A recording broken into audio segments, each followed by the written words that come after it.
So, ini bedanya MuseScore 3 sama MuseScore Studio 4 ya. Nah, ini MuseScore 3. Saya pakai versi Evolution 3.7, masih dalam tahap alpha. Kita ambil contoh. Di sini langsung kita bisa ya.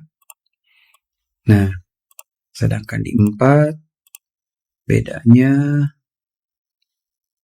oke. Saya mau tunjukin bedanya ada di sini. Di beaming flagnya ya. Kalau let's say ini saya ganti sama 1/16 ya. Ini bisa dilihat ya. Tuh. Bedanya itu jelas banget. Nah, ini saya bikin sama size-nya. Lihat ukuran beamnya ya. 1/16-nya ini di sini.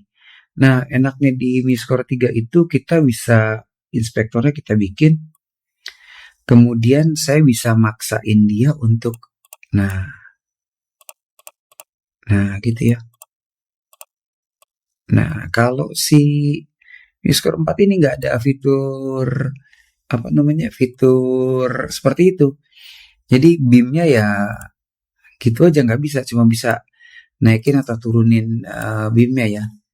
Dan di 4 juga ini kalau misalnya ini kita ganti white, tambah gede lagi tuh ya.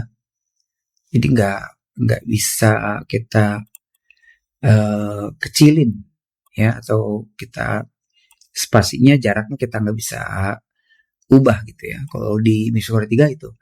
Dan bedanya yang lain lagi, kalau di MuseScore 4 kalau kita pilih elemen gini, kita hide, semua ikut ke hide ya, kecuali tanda diamnya nggak ikut ke hide. Tapi kalau di MuseScore 3 dia masih bisa nge-hide elemennya satu persatu, dan ini menurut saya oke, plus minus, cuman buat saya bagusan begini kalau untuk not angka ya.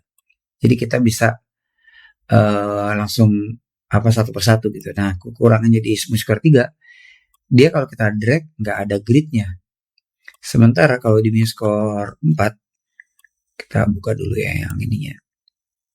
Dia itu kalau kita drag, dia akan ada semacam kayak grid. Jadi misalnya contoh ya, kita naikin dulu semuanya. Nih, nah kelihatan nggak tuh? Nah, itu gridnya jelas ya. Jadi nggak ngeraba-raba kayak gini. Kalau ini kan diraba-raba tuh, ya. Dia smooth gitu ya, gridnya mau kemana aja kita bisa bawa. Sorry, bukan gridnya, benderanya gitu. Jadi nggak presisi, ya. Kalau ini presisi dia, tuh dia langsung ngikutin, ya. Jadi ya plus minus again ya, gitu. Jadi terus saya suka banget ini dia bisa nempel di jadi kayak ada grid, ada handle-nya gitu lah, bisa nempel ya. Saya senang juga kayak gitu sih. Terus sama selebihnya kita apply. Nah, ini ya. Nah, dia bisa sama nih tuh. Kayak gitu ya.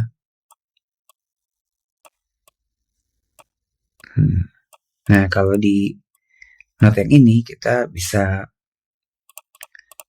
bedanya dia gini. Oke ya. Kita pilih dulu semuanya invisible, kemudian kita pilih invisible-nya supaya dapat posisinya di mana. Ini kita pilih dulu. Patokan saya kalau ada angka 1 dia pas sama stemnya aja. Jadi dia lebih memudahkan kita nantinya ya buat nulis notasinya. Oh iya, by the way ini belum di iniin. Ya, ini kita hilang dulu deh. Ulang lagi. Kita pilih lagi. Tadi belum kepilih ya satu angkanya. Nah, ini kita bikin.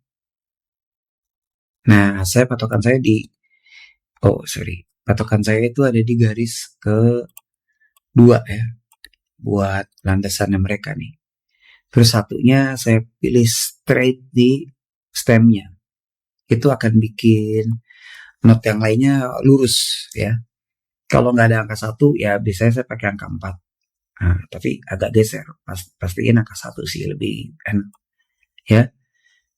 Gitu. Kalau nggak 7 ini pasti tengah-tengah stemnya gitu. Jadi ntar kalau kita misalnya ubah angka langsung presisi semua tempatnya tuh. Kayak gitu kira-kira ya.